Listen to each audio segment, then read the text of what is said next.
Saja Tuhan kamu, nenek kamu, pikirkan baik.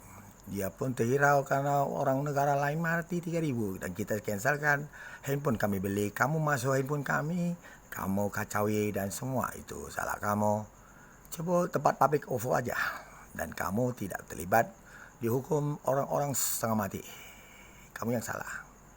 Orang kita siapa datang ke rumah dan maling itu salah. Kamu yang salah, ya.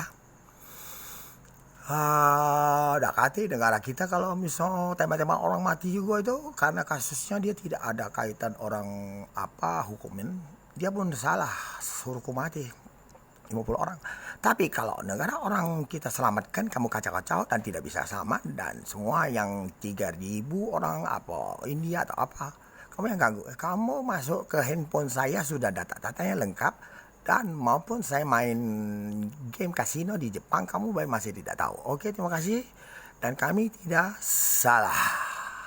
Berat hukuman tuh negara orang meninggal 3.000. Maaf.